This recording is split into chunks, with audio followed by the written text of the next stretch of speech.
up? I am Sandra Schulte. Welcome back to our show. Today, I'm very happy to have David Young of Anfield Group, LLC with us. He has a very interesting bio.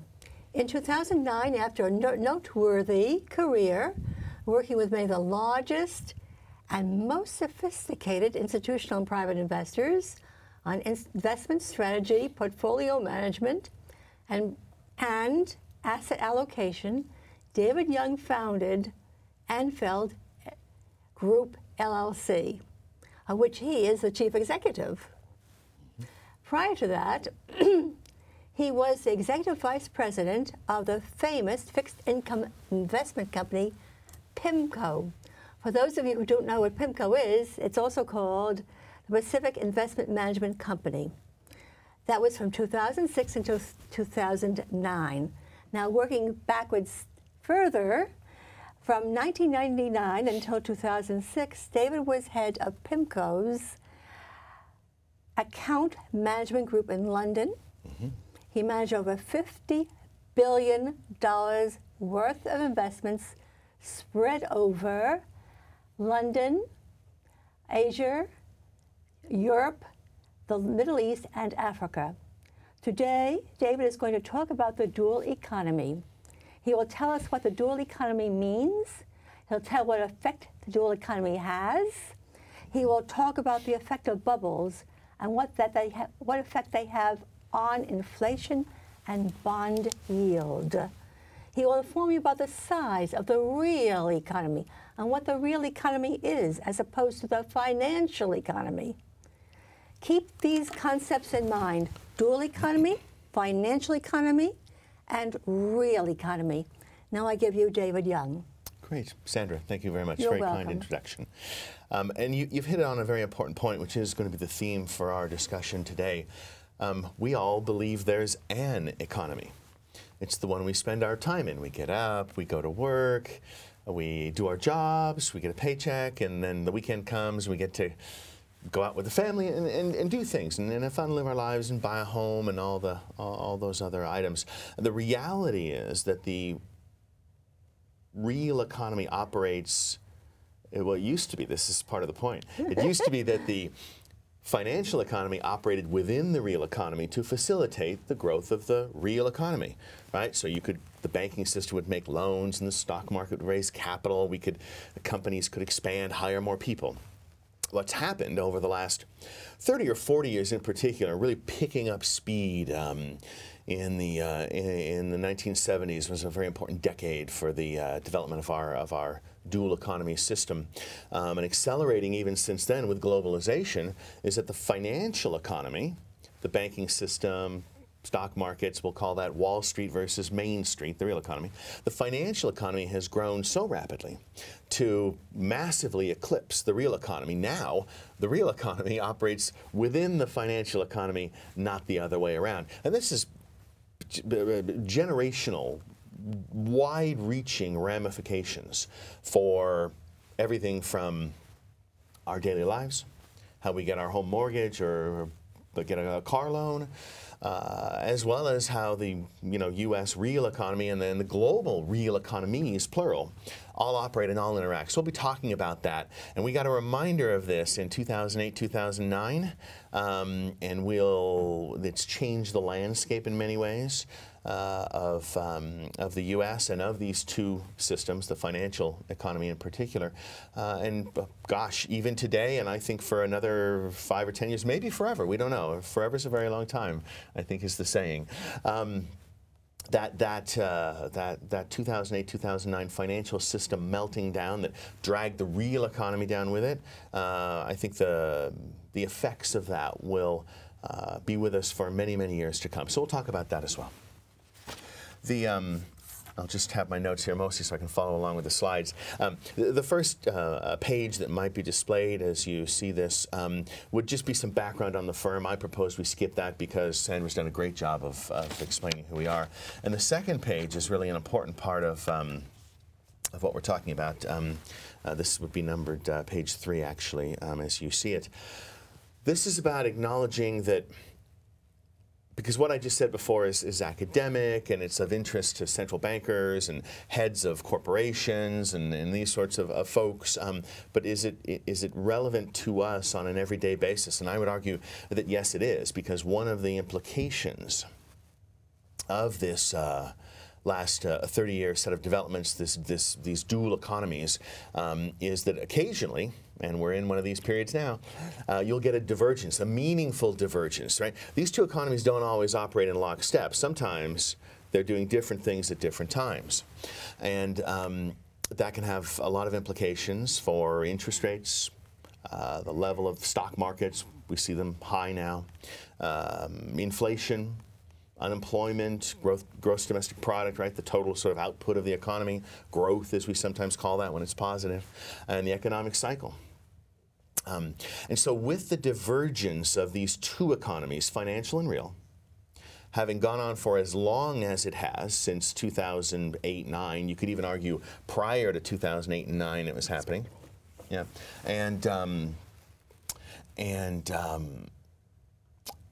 What's really been happening is the asset markets have been on a materially different track to the financial economy. I think we all know that the financial economy has the financial economy has done very well. Stocks are at all-time highs, interest rates are very low, bonds are at all-time highs. It's been really a good period for the financial economy in this expansion, right, since the 2008-9 banking and financial crisis. The problem, though, is that the real economy has done very little. We don't have meaningful job growth. We don't have any real inflation. Inflation is actually a good thing to a degree. We like a bit of inflation, right? We need that actually for a well-functioning economy. Why? Why? Well, let's see. That's a tangent to a good discussion. Okay. But just to encapsulate it for now, when you don't have any ability to raise prices, which is a form of inflation, That's you right. don't have any ability to raise wages. And that's, of course, important to us. And what happens is the whole economy starts to go flat, like a large body of water with no waves, no ripples. There's nothing going on, right? So you don't get that natural movement, which is important to that ecosystem. If we think about the lake versus the economy as an analogy, so we need a degree. We need a degree of inflation in economies, ours and globally. So because we've had the divergence between the financial economy and the real economy for so long and to such a wide degree, what we end up having now is a real risk of the formation of asset bubbles. So this is a condition of unsustainable, persistently high disconnection between the value of companies and stock market prices, the value of bonds and interest rates. And so what happens is, we've had these before. We've had bubbles form. The bubbles typically form when we get a, number one, divergence of the real and financial economy, and number two, importantly, when the Federal Reserve's policy and our policymakers and the government, we're not pointing fingers, but just in general, when they're out of step with what's happening with the degree of divergence. And so what ends up happening, rather than all that liquidity and all that money, and you've read and heard about keeping interest rates low and the Federal Reserve trying to spur economic activity and all of these things, well, unless that money goes into the real economy, creates jobs, earnings growth, etc., which is good, it's got to go somewhere. It's a closed system. What happens is that money goes into the financial economy, and rather than creating jobs, it creates higher asset prices, and eventually we get the risk of asset bubbles. And if one of these bubbles were to burst, as it did in the technology stock collapse of 2001, as it did, you could argue, in the residential mortgage collapse and bank financing collapse of 2008-9, which started all this, we wonder if 6 years into it, we are not recovering some of that ground with stocks, bonds, real estate, commodities to a lesser degree, but the broad set of asset classes being really pumped up, turbocharged in terms of their price and their levels. Because all this money's floating around, it's got to go somewhere. It's going into the financial economy. We believe, and this is an important takeaway for everyone watching, the most likely result, hopefully, is that the Federal Reserve takes action and begins to remove in an orderly manner that liquidity from the financial economy. Because if it doesn't take it out in an orderly manner and these bubbles keep expanding, the risk is that one of them bursts and then the money comes out of the financial economy in a disorderly manner, and we have a whole lot of potential systemic problems. So that's really the thesis of our discussion, and we'll go a little deeper into it. There's a graph which will be displayed. And it's an interesting one. We won't get too much into the history of economics, but it's an important graph. It shows the path of U.S. interest rates using the 10-year Treasury bond yield as it's a note actually, 10-year Treasury note yield as a representation of what interest rates are doing. And this graph will show that if you take every expansion, so in a recession, right, you have the down part and then you have the up part. If you take every economic cycle, the expansionary portion, going all the way back, gosh, we went back to sort of 1950s, what you'll notice is that Chapter 2 of your macroeconomics book, for those of you who took it, I obviously took it, in college or wherever, it was true up until around 20 or 30 years ago. Because what it told us is that in the expansionary leg of an economic cycle, the good part, interest rates go up, right? The Fed puts money into the economy, the real economy. That creates jobs. People go out, they get a loan, they buy a new car. Maybe they have some, run up some balances on their credit card. They feel better about things. They're spending. Interest rates go up. And that was true. That was true up until you could argue sort of the early 80s when things started to seem really quite different. And this is, I think, we believe, because that's when the financial economy so totally eclipsed the real economy that we started this disconnection. The other reason why it's true is because the nature of our economy and the nature of our recessions, therefore, has changed. So if you look at this graphic, you're going to see some colored lines that go up, right, from the zero line. And you'll look at the dates at the end of those colored lines, and they'll be the end of that expansionary cycle. 1975, 1954, 1961, interest rates went up. Those are a long time ago. Then you'll look at the bottom part of the graph where you'll have more colored lines, and these lines are going down. These are the expansionary legs of cycles when interest rates have gone down, not up. Well, that's interesting, because that is not what Chapter 2 of your macroeconomics textbook told you would happen. And you'll notice something. The dates on these expansionary cycles are more recent. 1982, 1991, 2001, 82, 91. They're out of order. Pardon me. And this one, 2008 and 9. And the reason why rates have gone down during the expansionary leg of a cycle, when they should be going up, is because these were never real economy cycles. It wasn't the case that something happened. There was an oil shock in 1973 and 74, and again in 1978. And, folks lost their jobs, and that was a shame. And then we went into fairly long, painful recessions, right? That's the real economy. It spills over into the financial economy back then, too. But now what we have, really in modern economic history, the last 30 plus years, back to the early 80s, is we have financial economy recessions. The fundamental thing that broke was in the financial economy, not the real economy. So the medicine needs to be different. I think the Federal Reserve knows this because we've had an opportunity to work with some of these folks over time in the past. Some of the data I'm using is their data. Thank you very much. And so we know they know it. What you do when you have a 2008-9, which is a financial economy meltdown, asset prices began to plummet, you put liquidity on the problem. And so the Federal Reserve is right to move in and support asset prices. All these stimulation programs you've read about, they all had fancy acronyms, TARP and CPIP, etc. That was important. Stop the bleeding, literally in sort of medical terms. But then as the financial economy cycle morphs and begins to spill over into the real economy, you have to move the medicine. we should have moved the medicine, which is the liquidity. Move the government stimulus, move the Federal Reserve, move these programs away from the financial economy. Wall Street had been saved and was starting to heal on its own, but it had morphed into the real economy. What we should have done, in my opinion, targeted tax cuts to individuals, put money in the pocket. Right? We put money on the problem before, that was the market.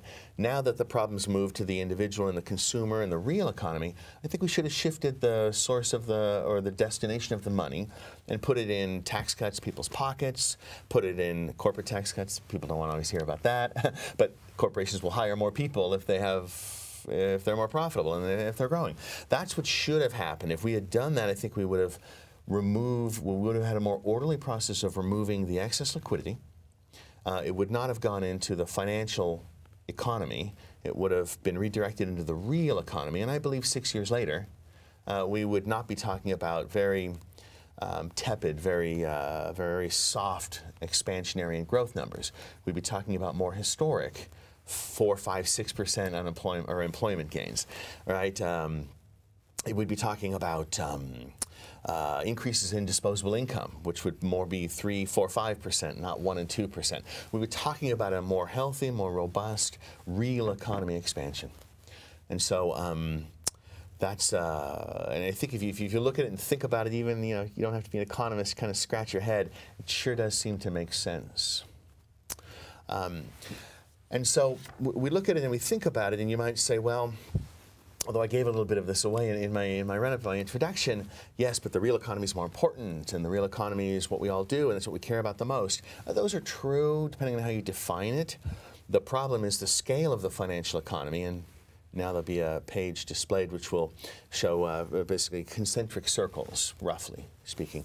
And you'll see that the global real gross domestic product, right? So this is the cumulative output of the world, stuff, is around $63 trillion. The study's about a year or two old, but $63 trillion, big number, big world.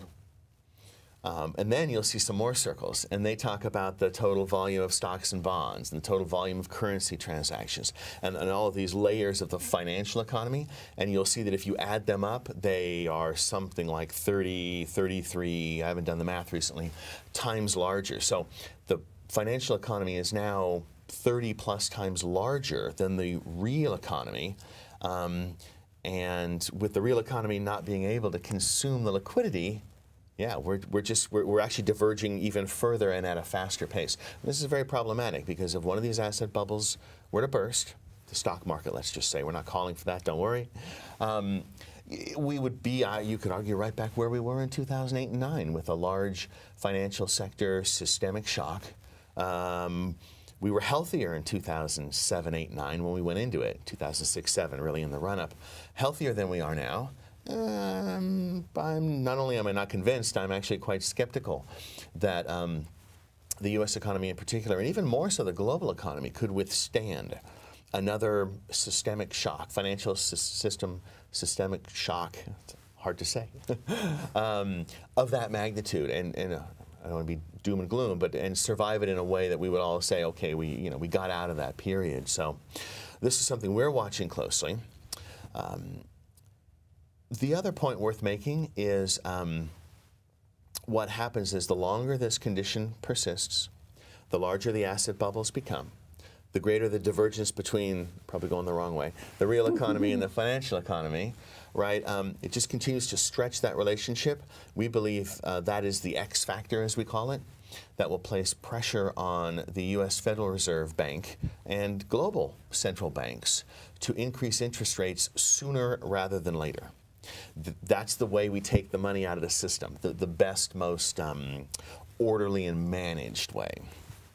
If they don't, if they remain overly focused, in my opinion, on the real economy, which is simply not going to absorb this money, we're already late into the expansionary cycle. They don't go on forever. Then we risk a real problem. We are hopeful, and no one wants to hear it, that interest rates actually begin to go up. Just like having some inflation, I'm glad you drew that point out before now, just like having some inflation, which we think is bad, is actually good, having higher interest rates, to a degree, is actually good for the economy. Low interest rates, low growth, low inflation. That's a bad recipe for a robust, healthy, growing economy. Everything just kind of grinds down. And so it's a trap if we're not careful that we get drawn into. It's quicksand, economic quicksand, hard to get out of, especially then if you have asset bubbles. That's just a terrible combination. So we're hopeful that the Federal Reserve will get out ahead of the issue, take proactive steps to gradually and orderly raise interest rates. Okay, the car payment, if you get a new car, will go a little higher. Your adjustable mortgage will cost a little more. But prices will go up economy-wide. That's actually a good thing, right? In many, to a degree. Wages will go up, very importantly. We'll begin creating jobs and really start getting the economic engines going, which right now the economic engine is, we're just sputtering at, a very low RPM.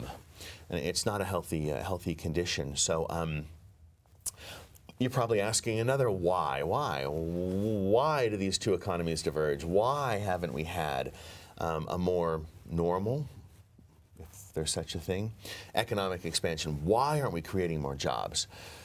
Why hasn't the real economy consumed this fuel, this liquidity that's been injected, and turned it into jobs and income gains and all the things that are good? Because, again, it was a financial economy problem. It was in the banking system. There were some excesses. And there were some downright abuses. These have been documented. So at the very same time we needed the financial system to take the liquidity from the government, we'll keep it simple, and move it through into home loans and small business loans and all the things that create economic activity, we then clamped down on the banking system. They needed more regulation, but I don't believe that was the time to really clamp down. And there's been a number of legislative acts. Dodd-Frank might be one you have heard of.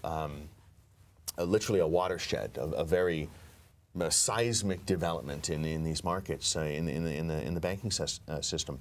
And one of the things it did, along with other things, greater scrutiny, requiring higher quality of assets held by the banks, right?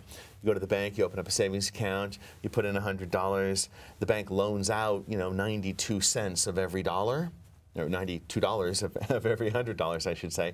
They have to keep the rest. That's called their reserve deposit ratio.